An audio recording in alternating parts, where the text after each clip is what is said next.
पूछा कैसे जा सकता है कि जीन म्यूटेशन क्या है, ऐसे लिखिए। या हो सकता है कि molecular and mechanism of gene mutation, ठीक है। या कह सकता है what is mutation, describe point mutation. कई तरीके से पूछा जा सकता है, जब भी पूछा जाएगा यही लिखना है। चलिए इंट्रो हम लोग सबसे पहले देखते हैं क्या है। Hugo de Vries, Hugo de Vries 1848 to 1935 was a Dutch botanist, Dutch botanist.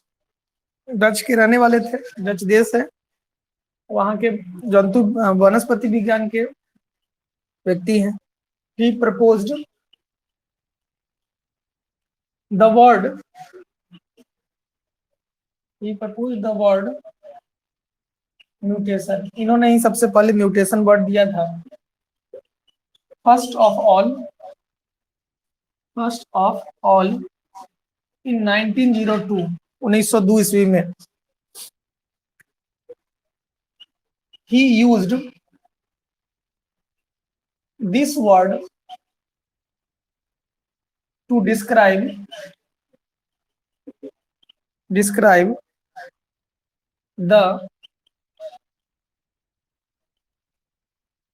appearance of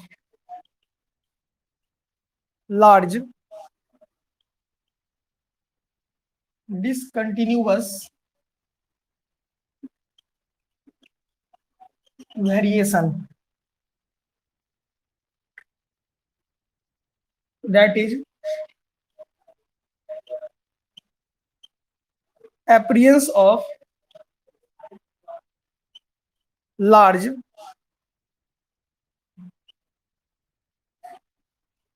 heritable changes in the genotype of organism, genotype of organisms. In his opinion, in his opinion, these suddenly appearing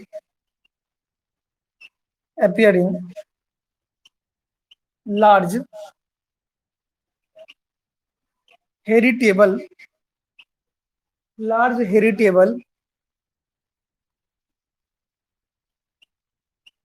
change are the sole agent for bringing about evolution, that is formation of new species.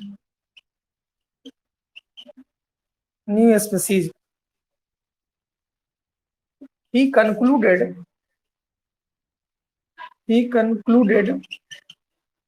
his opinion on the basis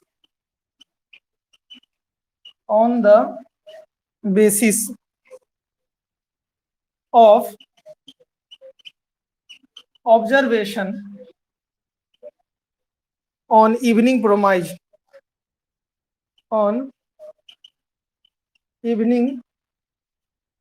primrose। अच्छा, संजीव का number नहीं जुड़, संजीव जुड़ गया हो ना?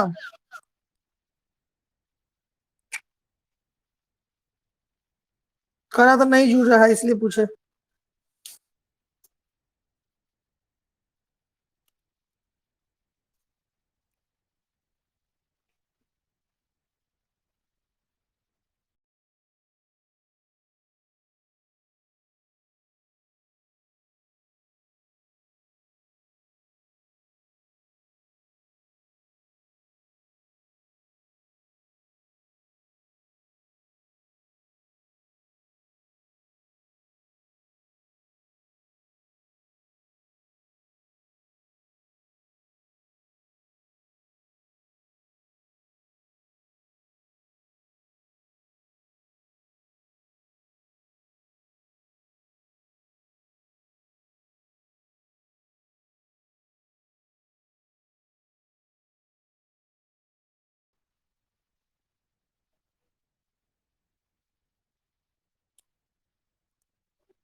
Primrose,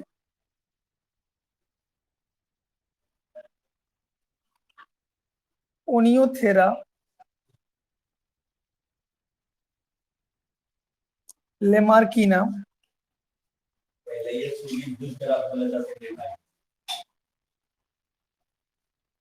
he found that various types of this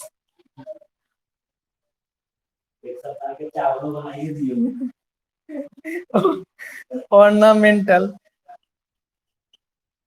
plant, सजावटी पौधा है, संजा फूल देखे होइएगा वही पौधा है, ornamental plant quite differ from each other,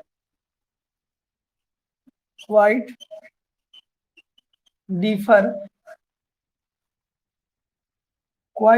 from each other and from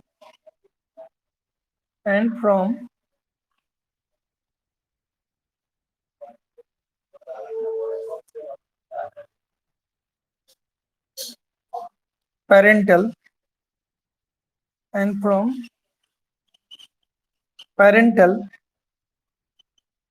plant appear very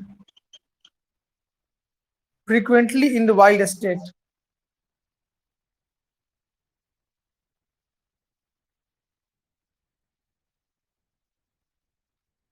Appear very frequently in wild state.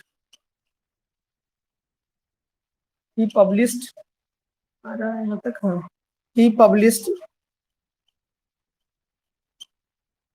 his idea in 1905 under the heading, ऊपर में लिख देते हैं एक लाइन है, under the heading species and varieties their origin by mutation. चलिए इसी को समझना है।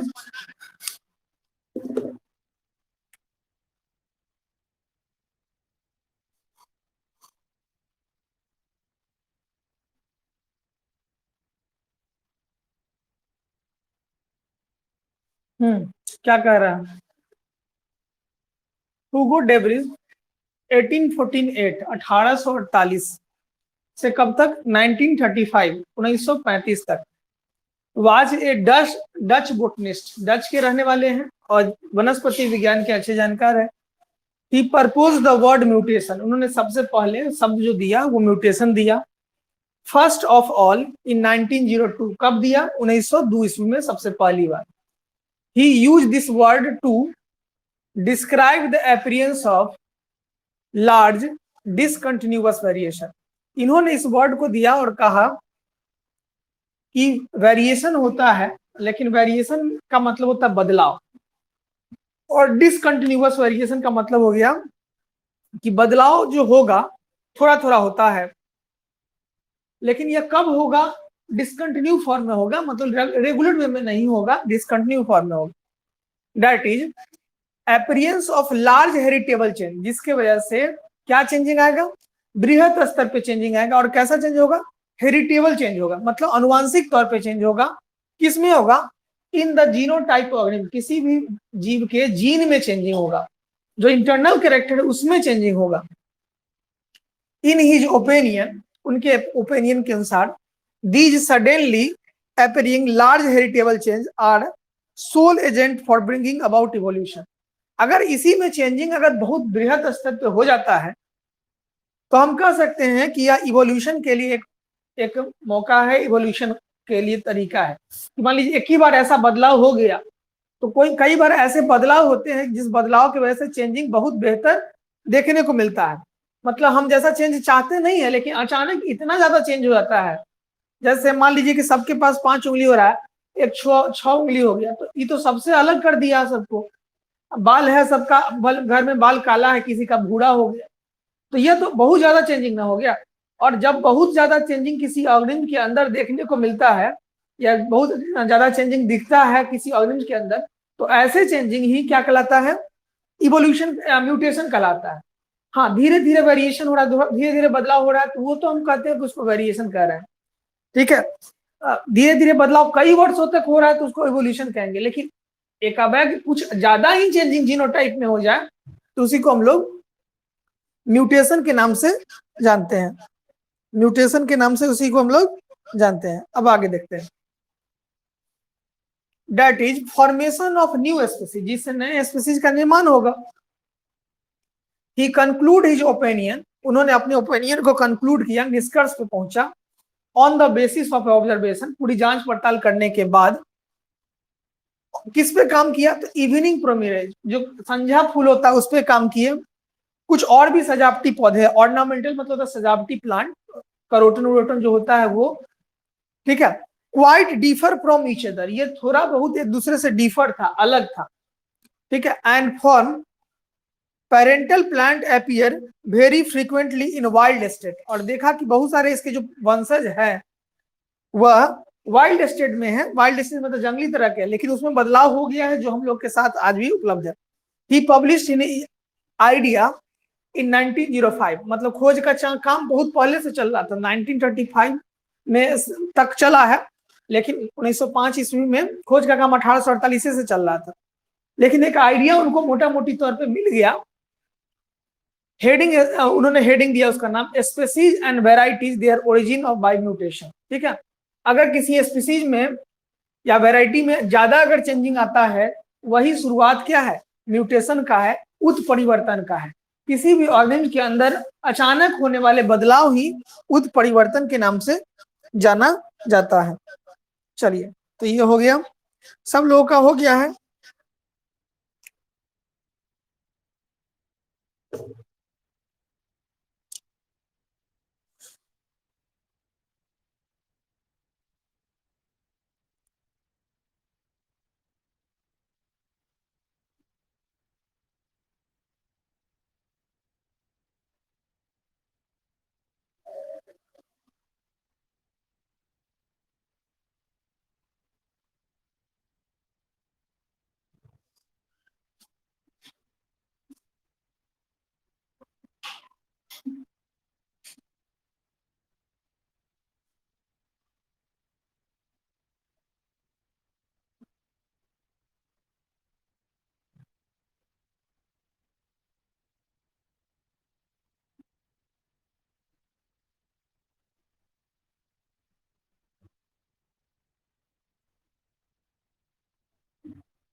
चलिए अब आगे बढ़ते हैं।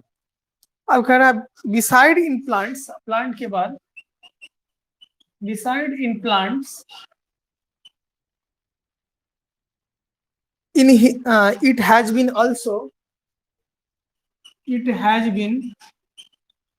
also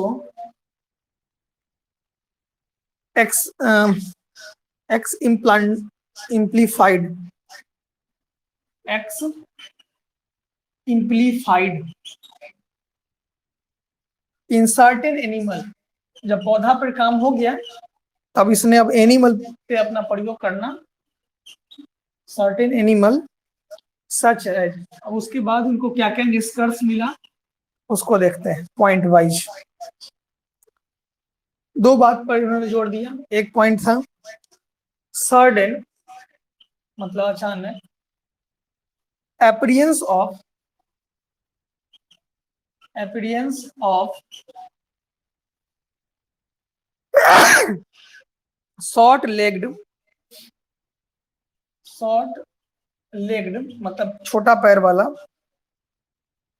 short legged true breeded true breeding, true breeding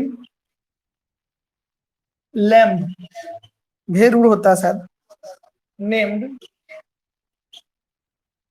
एस्कॉनशिप, एस्कॉनशिप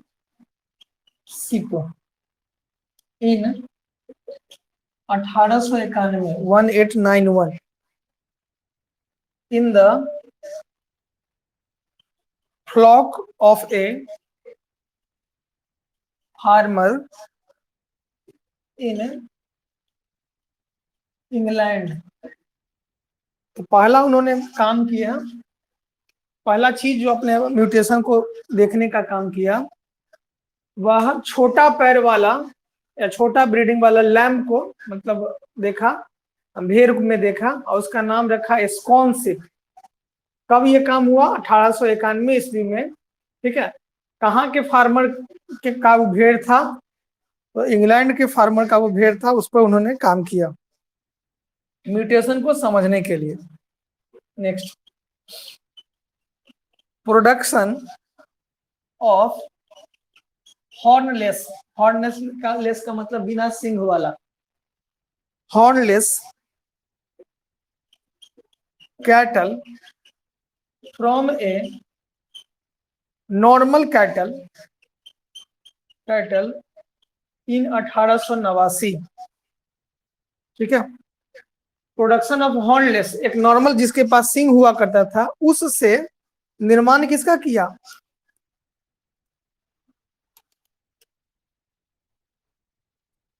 बिना सिंग वाला कैटल का। जैसे अब देखते हैं गाय भैंस का प्रजाति में बिना सिंग वाला आता है,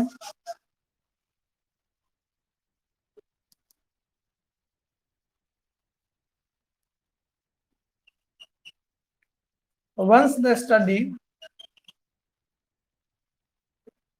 began on mutation is continued and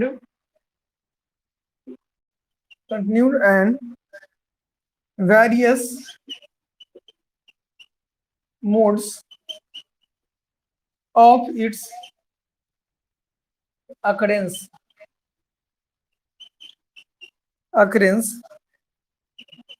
have been found.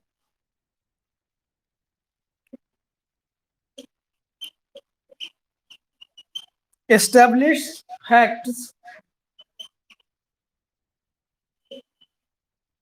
concerning mutation are as follows. Mutation are as follows. पहला, all changes in the hereditary, जितने भी तरह के बदलाव होते हैं, अनुवांशिक चेंज होते हैं, hereditary material which are capable to alter the phenotype of an individual is known as mutation. हम इसको म्यूटेशन के नाम से जानते हैं। All the change in heredity, जितने भी चेंज होता है अनुवांशिक तरह का, विच आर कैपेबल, जो कि सक्षम है, किस काम के लिए सक्षम है? तो अल्टर द फिनोटाइप, जो इंटरनल कैरेक्टर होता है उसको जीनोटाइप करते हैं, और जो बाहरी कैरेक्टर होता है उसको हम लोग फिनोटाइप करते हैं।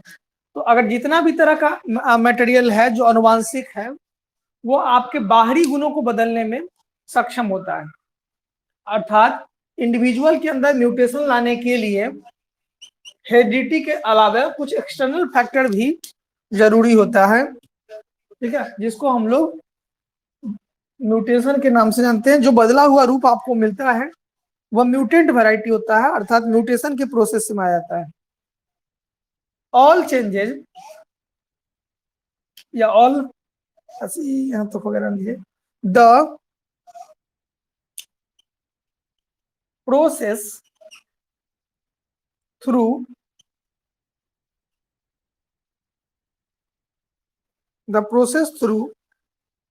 which the physical and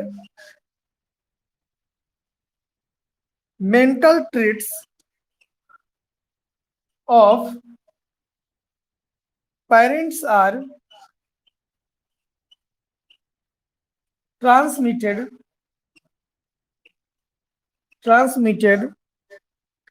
to the offsprings is known as heredity.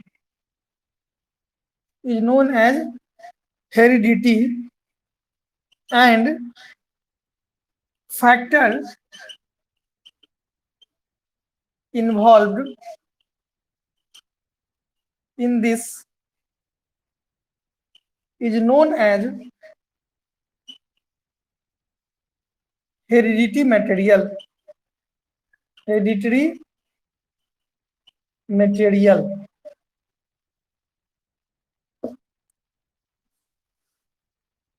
तो ये चीज हो गया।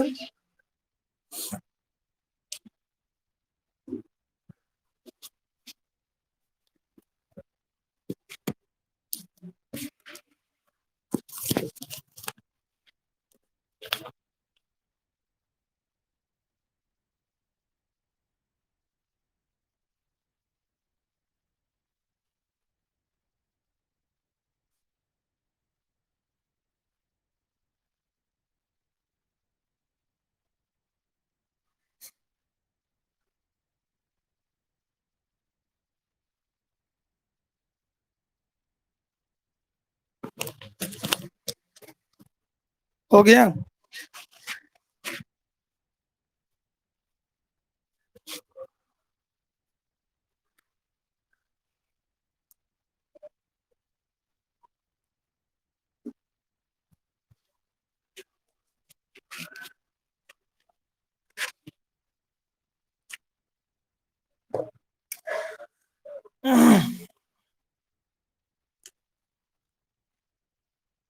कह रहा है beside in plant it has been also examined the certain animals. Plant के अलावा इन्होंने कुछ एनिमल पे भी काम किया।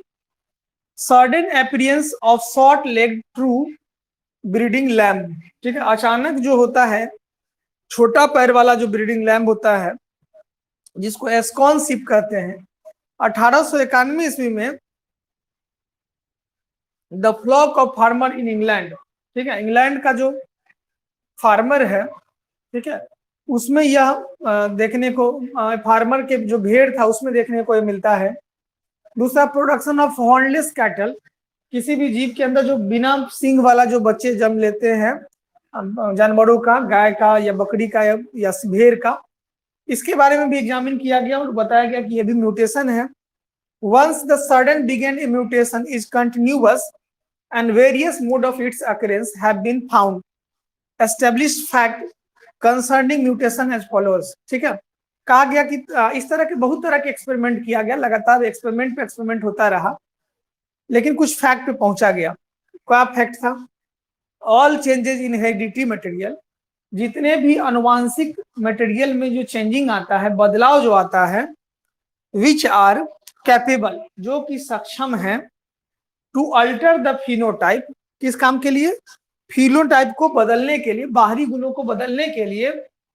ठीक है, ऑफ एन इंडिविजुअल, किसी भी जीव में, इज नोन एज म्यूटेशन, मतलब जितने भी तरह के हेरिडिटी मटेरियल जो किसी भी ऑर्गेनिज्म के फिनोटाइप में बदलने के लिए सक्षम है, उसी को हम लोग किस नाम से जानेंगे? म्यूटेशन के नाम से जानते हैं।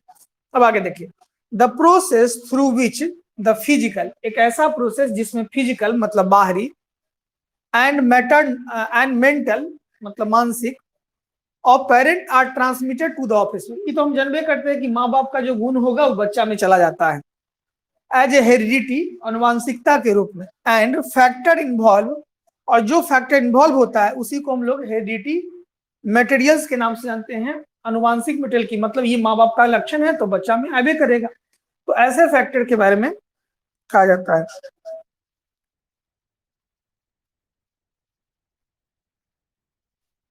नेक्स्ट पॉइंट, नया टॉपिक है, हम लोग जीन म्यूटेशन पढ़ रहे हैं। जीन म्यूटेशन इसमें भी 2-3 दिन से ज्यादा ही लगेगा, कम नहीं लगेगा, ठीक है, क्योंकि थ्योरी ही है पूरा ये। अब देखते हैं कि हेरिडिटी मटेरियल का क्या रोल होता है, हेरिडिटी मटेरियल क्यों इसकी वजह से बदल जाता है। ठीक है, हेरिडिटी मटेरियल की वजह से जो लक्षण बदलते हैं वो क्यों बदलते हैं, चलिए उसी को देखते हैं।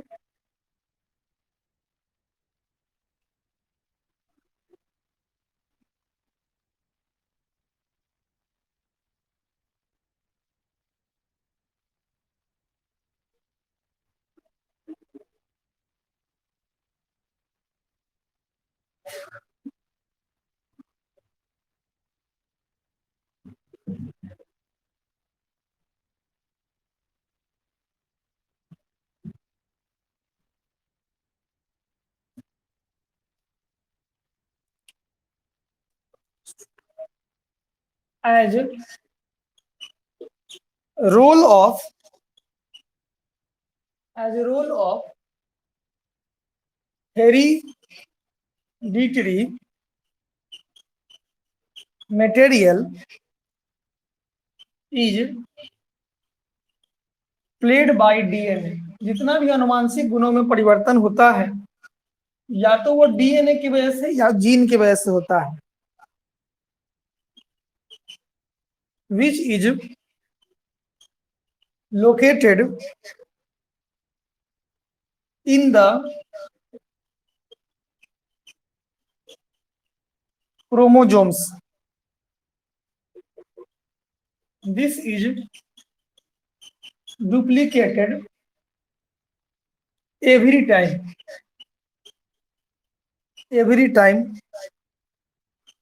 whenever a chromosomes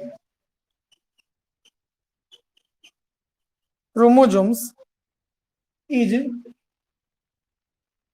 chromosome is duplicated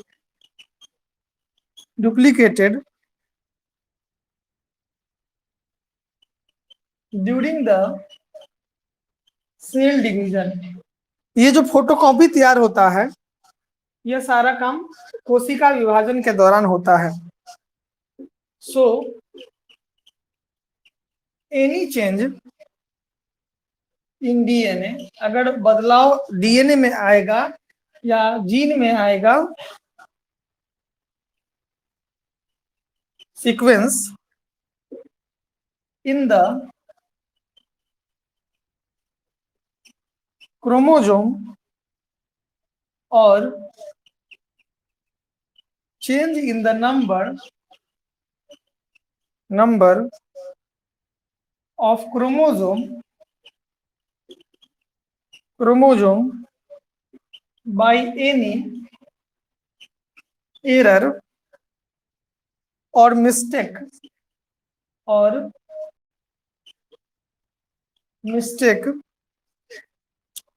during cell division, mistake during cell division causes a change, बदलाव आएगा। इन किसमें बदलाव होगा, in characteristics of the individual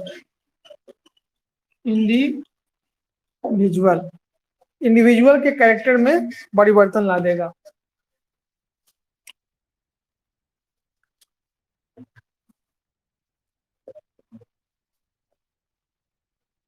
ठीक है, नेक्स्ट, एनी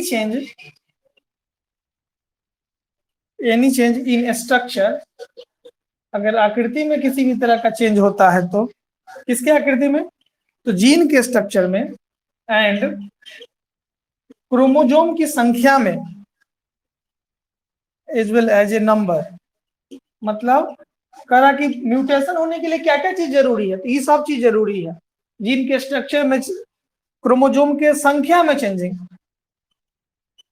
न्यूमेरिकल, न्यूमेरिकल मतलब वही हो गया संख्या, changes in chromosome were included under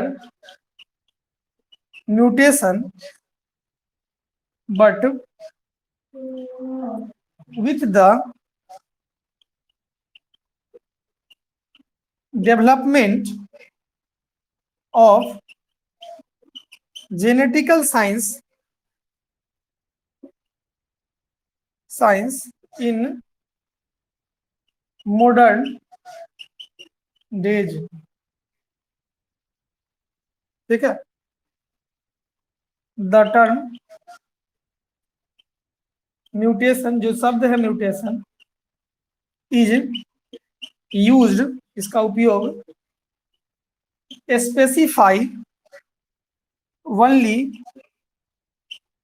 gene changes, केवल जीन के बदलते हुए रूप के लिए किया जाता है, जिसको हम लोग which is known as point mutation, जिसको हम लोग पॉइंट म्यूटेशन के नाम से जानते हैं।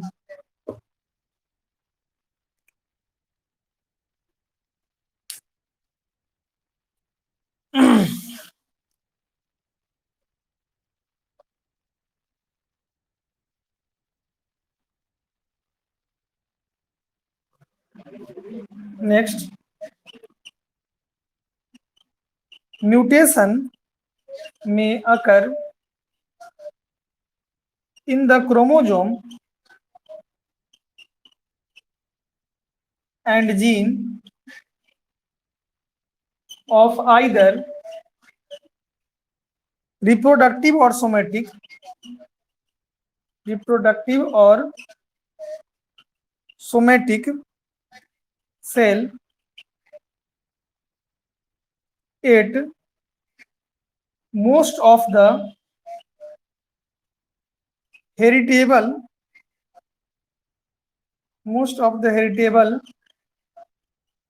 mutations occur in the germ cell at any stage of life history of an organism। बहुत लिखना है, चलो रहने दें तक। करा कि एज रोल ऑफ हेरिडिटी, जैसा कि जानते हैं कि हेरिडिटी जो होता है, हेरिडिटी का मतलब माँ बाप वाला, दादा दादी वाला, नाना नानी वाला, तो a role of heredity material is played by DNA. जितना भी अनुवांशिक रोल होता है वो किसके द्वारा प्ले किया जाता है, तो यह प्ले किया जाता है आपके अंदर जो हेरिडिटी मटेरियल है, आपके अंदर हेरिडिटी मटेरियल मतलब आपका डीएनए जो हेरिडिटी मटेरियल है या जीन जो है, which is located in the chromosome, जो कहाँ मिलेगा आपको, क्रोमोजोम पे मिलेगा। दिस इज डुप्लीकेटेड, ठीक है, या इसका duplicated form every time when ever A chromosome is duplicated, जितने भी टाइम होगा क्रोमोजोम डुप्लीकेट होता है ड्यूरिंग द सेल डिवीजन, कोशिका विभाजन के दौरान, ठीक है, उसी दौरान आपको पता चल जाएगा कि कौन पहले वाला था और कौन बाद वाला है, और पहले वाला और बाद वाला में क्या क्या चेंजिंग आया है, क्योंकि ओरिजिनल होता है, डुप्लीकेट होता है, कितने भी तरह कितना भी बदल जाएगा, लेकिन ओरिजिनल और डुप्लीकेट में आपको अंतर पता चल ही जाता है। So any change in DNA और जीन, किसी भी तरह का चेंज अगर डीएनए में आता है या जीन में आता है सीक्वेंस में, चेंज इन द नंबर या कोशिकाओं की संख्या, मतलब क्रोमोजोम की संख्या में, तो उसके वजह से एरर आपको नजर आ जाएगा, गलती कुछ आ जाएगा, खामियाजा कुछ नजर आ जाएगा या मिस्टेक नजर आ जाएगा। कब, सेल डिवीजन में। Causes in change characteristics of individual, any change in structure of gene, किसी भी तरह का अगर चेंज आता है किसमें, जीन में, क्रोमोजोम में, as well as numerical change, हमने क्या बोला, संख्या में भी चेंज आ जाए या जीन में चेंजिंग आ जाए या स्ट्रक्चर में चेंज आ जाए, क्रोमोजोम, तो इस कंडीशन में म्यूटेशन की समस्या होती है। ठीक है। The development of genetical science in the modern days, जो मॉडर्न डेज का साइंस है, the term mutation is use, mutation का उपयोग हम लोग specify only gene changes which is known as point mutation, जिसको हम लोग पॉइंट म्यूटेशन के नाम से जानते हैं। Mutation may occur in the chromosome, mutation chromosome में होता है या जीन की वजह से होता है, आइदर रिप्रोडक्टिव और सोमेटिक सेल। ठीक है, ये किसकी वजह से, रिप्रोडक्टिव सेल या सोमेटिक सेल की वजह से। Most of the heritable mutation occur in germ cell, बहुत तरह की जो चेंजिंग आता है वो जर्म सेल की वजह से होता है। और किसी भी ऑर्गेनिज्म में परिवर्तन के लिए जीन, क्रोमोजोम, संख्या, ठीक है, हेरिडिटी, ये सारा फैक्टर रिस्पॉन्सिबल होता है। चलिए यहाँ तक रहने दीजिए, बहुत लिखना पड़ेगा अभी, फिर आगे यहाँ तक रहने देते हैं। आगे हम लोग, इससे आगे हम लोग देखेंगे। फिर हम लोग अभी तक कहाँ तक देख रहे हैं, any stage of life history of organism, life history of organism यहाँ तक देख लिए हैं। इससे आगे हम लोग कल देखेंगे, चैप्टर अभी लंबा है, ठीक है, टाइम भी लगेगा, बाद में शॉर्ट कैसे करना है वो एग्जाम के टाइम में बता देंगे, लेकिन अभी फिलहाल जैसे पढ़ना है, जितना बात पढ़ना है उसको देख लीजिए। ठीक है, यहाँ तक रहने दीजिए। अगले दिन के क्लास में हम लोग इसको आगे बढ़ाएंगे। ठीक है, जिनको नेटवर्क के समस्या हुआ है रिकॉर्डिंग में जाके देख लीजिएगा। ठीक है, ऐप में ही रिकॉर्डिंग फाइल है, वहां से देख लीजिएगा। जिसको भी रिकॉर्डिंग का समस्या हुआ है, अजय ये कहाँ रहता है, मनोज, बात नहीं होती है।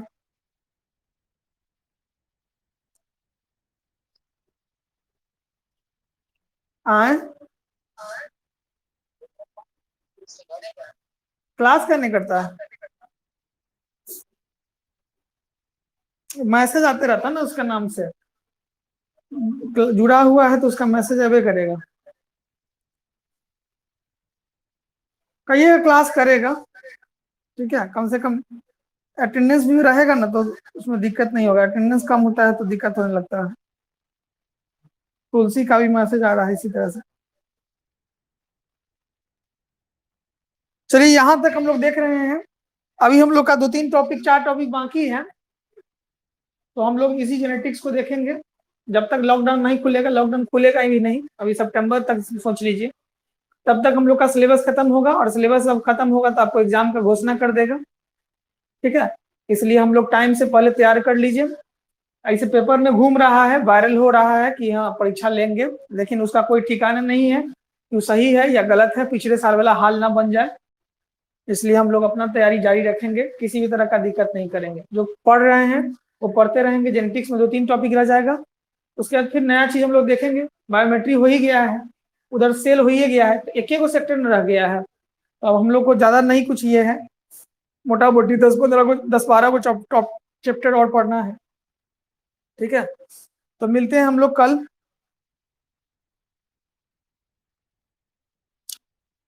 चलिए लीव हो जाइए सब लोग एक एक करके।